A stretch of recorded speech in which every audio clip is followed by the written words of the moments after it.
Welcome into our Locked On NBA Insider Report. I'm your host, Kainani Stevens, joined by Sirius XM radio host and our insider, Antonio Daniels. Thank you for joining us once again. We're going to talk playoff picture in the Western Conference now. I think we could probably just say Phoenix and be done with it, but for fun's sake, we're going to talk through this a little bit. How much better are the Suns than everybody else in that conference? Kanani, I believe it was Bill Parcells who once says your record is what you are. Yep. You know what I mean? What your record is exactly what you are. And Phoenix right now is that much better than everybody else. Mm-hmm. That I know that sounds simplistic. I know it sounds easy, but that it is what it is. And the way that this team is playing, on course for 60 plus wins, 66 wins or so, that speaks for itself. So I don't even feel comfortable saying, Phoenix wins 66 games, but there's another team that's right on their heels, because what records and what the standings tell you is Phoenix is 10 games better than everyone else. You know why? Because right now, Phoenix has played 10 games better than everyone else. Mm-hmm. So, yes, I don't think it's fool's gold. Is there anybody that would pose trouble to them stylistically in the conference when it comes to the postseason? Or have they just been there, done that, and it doesn't matter? I would like to say they've been there and they've done that, and it doesn't matter. But there are certain things that come into play when you start talking about the postseason. First and foremost, how healthy will Chris Paul be? That's been an issue throughout the course of his storied career, really over the last 4 or 5 seasons. Injuries at the wrong time of the season. But now this team is battle-tested. They're battle-tested and experienced. So what we used against Phoenix last year, as far as lack of experience, can't do that as much because they made it all the way to the NBA Finals. Are there teams that pose a threat? Yes. Do I think there's a team out there right now, as we sit here at the end of March, that I'm comfortable and confident to say that I think that this Phoenix Suns, they can beat the Phoenix Suns 4 times? Nope. If this is the NCAA tournament and I got to be better than you on one particular day, yep. It's a number of teams in the West that can do that. But 4 out of 7 times, I don't see it happening right now. Talking about health and injuries, the Lakers on the other end of the spectrum here, right? They've been dealing with that all year long. They are on the bubble of possibly making the play-in tournament. They're on the outside looking in right now. If they do get in, is there any chance of them putting anything together at this point? I have a very, very difficult time. And call me the foolish one in the room.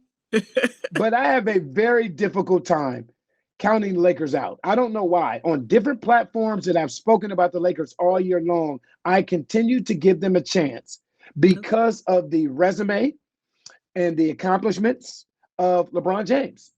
Yeah. I just have a hard time saying, counting LeBron out. But I will say, at his age, being 37 years old and having one of the best statistical years of his career, that hasn't been enough to get it done.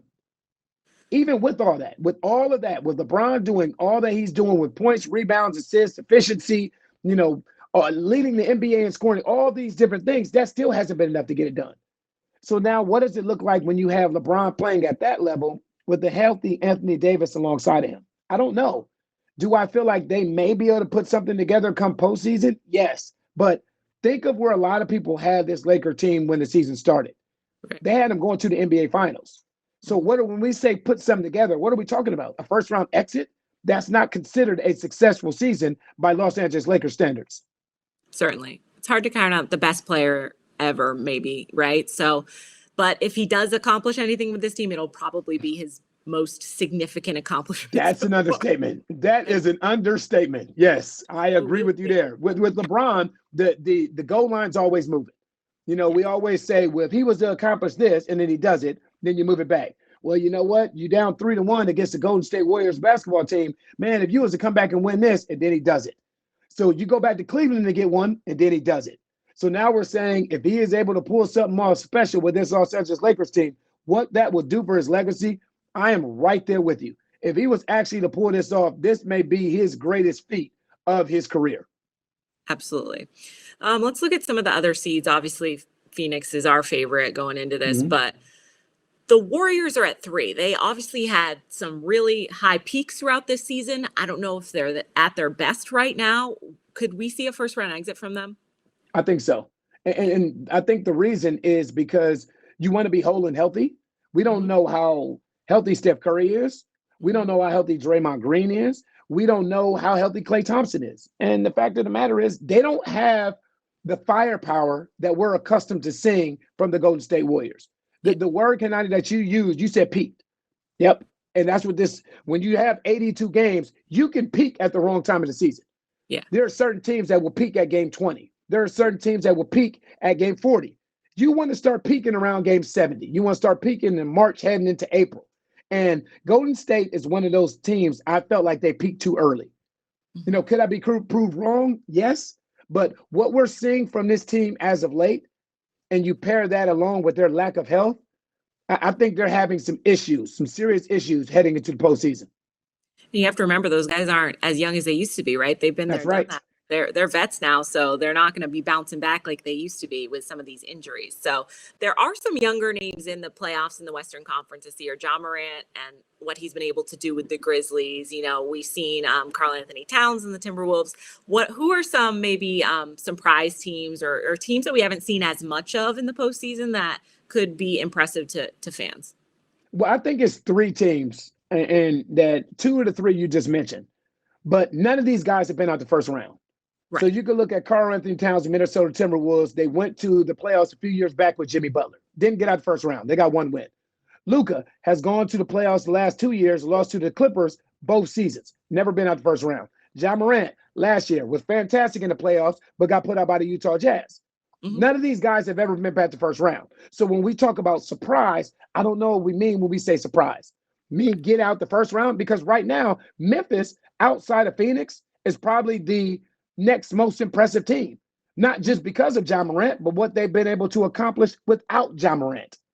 But there's a drastic difference. There is a drastic difference between October and April 10th when the season ends. Because when you start talking about the postseason, the ambiance and the atmosphere, when you step into an arena for postseason, everything is magnified.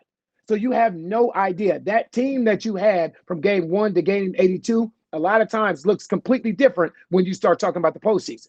So that's something that you have to be cognizant of when you're talking about these young, inexperienced teams that have yet to get out of the first round. It's not going to be easy taking down Phoenix because we know they can get there and they got the veteran experience and the young talent. So, Antonio, thank you once again for joining us. I'm Kainani. This has been Locked On NBA.